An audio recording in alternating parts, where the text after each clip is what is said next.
Welcome back, nerds. Fino here with a guide for the most important servant of the year, the awkwardly named Artoria caster Berserker, sometimes called Summer Castoria, but I'll just say Zergtoria to save some air. She represents a new and terrifying extreme in terms of what single-target attackers are capable of, combining the recurring threat of an Arts Berserker with a ridiculous utility package.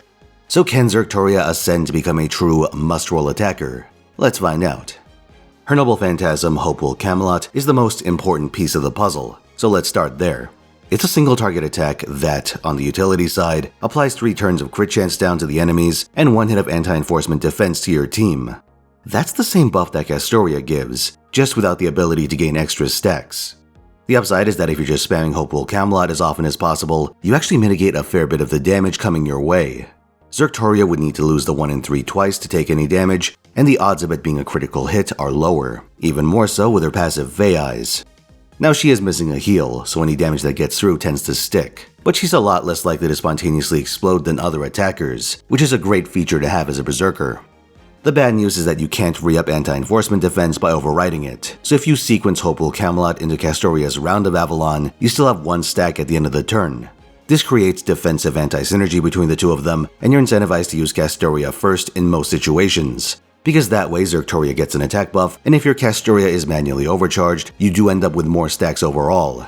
This situation also means that if you're running a Variant Immortal team where you replace your overcharger with another servant, you really don't want that servant to be Zergtoria, since she's one of the few that actually interferes with that team's bread and butter. But now let's look at the offensive effects on Hopewell Camelot. It has a fixed 150% super effective modifier against threats to humanity, and on overcharge it has 2 separate power mods for anti-chaotic and divine damage. If this is your first time watching one of these, the difference is that a super effective modifier only applies to Hopewell Camelot itself, while the anti-chaotic and anti-divine elements work on any cards you put after it too. Let me point out that, before any of these even apply, Zergtoria beats every other Arts Berserker in neutral damage. Vlad and Galatea are around 1000 off at equivalent NP levels, and Vlad has had 2 separate NP upgrades. So this is despite him having a higher multiplier, and neither their utility nor their follow-up are as threatening as Zergtoria's. There are only 4 Berserkers that outgun Zergtoria in a one-off neutral engagement. 2 of them, Kualter and Echan, the original Berserker Artoria, though nobody calls her that, can't reliably use their NPs more than once without major assistance, so let's put them to the side. Kentoki hits faster and harder for the turn his buff is up, but he suffers quite a bit from his outdated kit. Really, we don't see anyone that can seriously compete with her as an all-rounder until Lilith 2 years later, and she has a number of the same qualities that make Zergtoria so dangerous, just with a focus on burst damage over sustained damage. That brings us to the anti-buffs. These are a big part of her competitive edge. A lot of the time in this game, anti-buffs are a way for otherwise middling servants to put one over on the generalists, carving out niches for themselves where you need to exploit conditional buffs to meet a difficult damage check. Either that or they're poorly planned flavor buffs that you aren't going to use because the classes don't line up. But anti-buff power creep has been a thing where servants either get the ability to apply the condition for their own special damage, or they cast an extremely wide net. Zergtoria falls into this latter category. Divinities and chaotic alignments are 2 very common features among enemies, and they often overlap, letting Zergtoria double whammy them for huge amounts of damage. And because these are power mods as well, she can counteract the normally lower damage ceiling of the Arts playstyle with souped up face cards. These also benefit from her first skill, Heartbeat of Spring.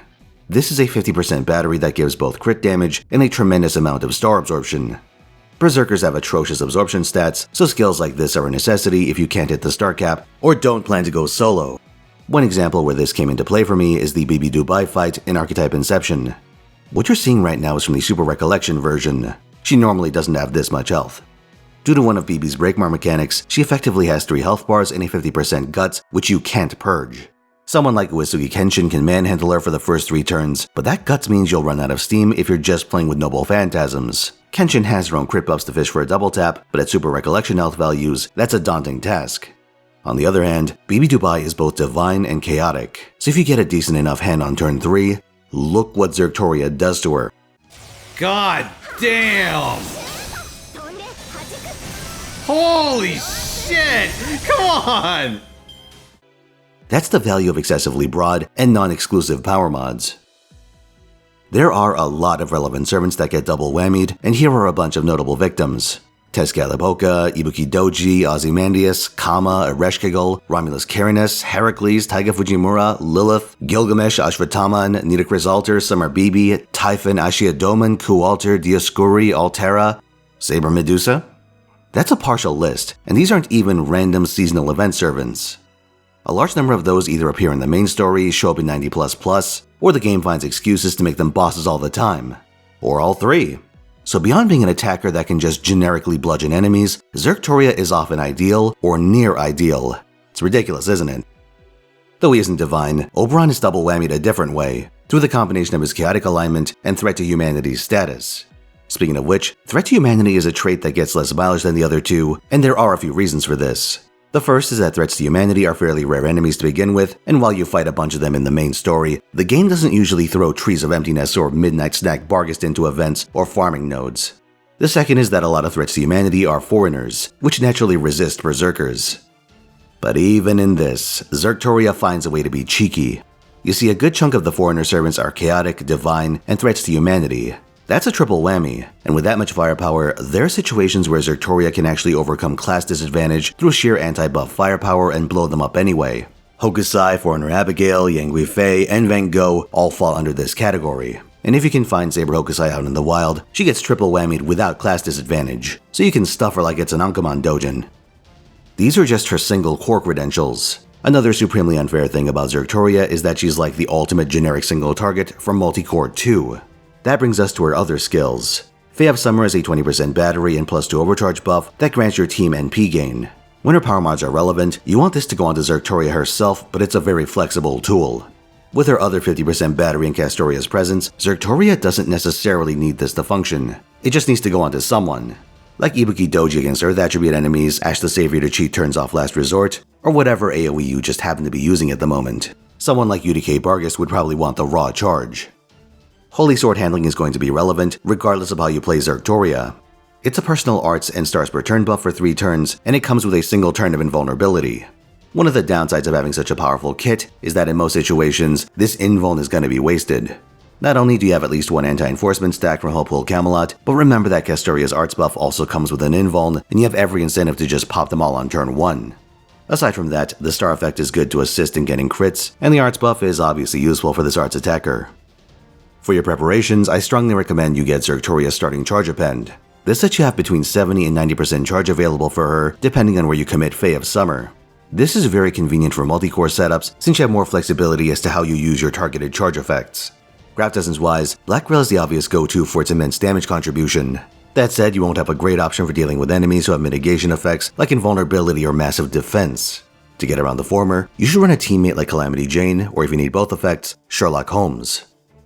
In terms of command codes, you have generally good picks like Da Vinci and Mage of Flowers, but I've got some more specific recommendations too.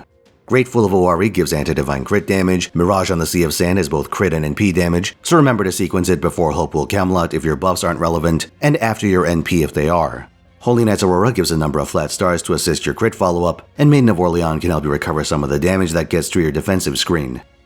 For other allies, you have the usual Arts Brigade. Shufu in situations where you're economizing party cost or need purge resistance, and Lady Avalon or Tamama no Mae in longer fights. One weird combo involves Lancer Artoria, who gets a buff to amplify the NP damage of Round Table servants. So for archer nodes, that's something to keep in the back of your head.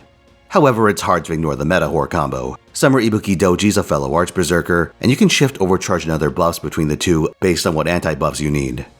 There are specialists who can do more damage when their anti-buffs apply and Zergtoria's don't, but the main reason you want Zergtoria over them is because she's generically amazing, and slots into a great number of situations. Her being able to spot charge and overcharge her allies is a particularly great thing for 90++.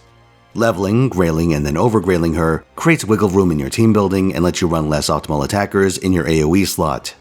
Of course, the logical extreme is to have both a 120 Zergtoria and Summer Ibuki, which will let you massacre most opposition in the game, sometimes together. Once you get Zergtoria's charge append, I'd recommend going the Grail route. Berserkers are outstanding at using the raw stats you get from Grails. Unlike a bunch of recent servants, Zergtoria doesn't have that lovely anti-Berserker append because Berserkers don't get to have fun or useful append 3s. Really the only one that I found even remotely enticing, aside from append 2, is append 5. That's cooldown reduction. It's not a must-have because she's got 6-turn cooldowns and cheating a turn-off generally isn't relevant for farming, but it's a useful thing to have in medium-length fights where you're counting on a second or third wind. Zertoria is an absolutely broken servant who's head and shoulders above the competition. She's extremely good even without her anti-buffs, and so generically splashable that she obviates a great number of generalist, single-target attackers. Her battery package alone is crazy for a Berserker, but once you factor in those anti-buffs, oh boy. Doing bonus damage to common and relevant enemies? Sure, why not? And she's not even locked into servants like Draco is. She vaporizes mid-bosses just like everything else. She's outstanding for both new and established players, but you have to commit. She wants MP levels and she wants them badly. In return, she provides consistent baseline damage and acts as a central column to build your account around. Instead of worrying about maintaining a fleet of single-target attackers for every situation, you can concern yourself with any deficiencies in your AoE lineup or even plan ahead for grand servant showdowns. So I'd highly recommend getting started sooner rather than later. So how deep do you guys plan to go for Zertoria? Or are you perhaps a Draco hardliner committed to the Lord Gremlin? I have a Twitter account, by the way, link in the description. It's my main way of sending out notices for surprise streams and other events, so following me there is a great way to stay abreast of the situation. I also retweet a fair bit of anime fan art if that's more your speed. I also stream every weekend, 3 PM Pacific time, so if you'd like to see a bunch of live gacha, including for Zertoria when she comes out, stop on by. I'll see you there.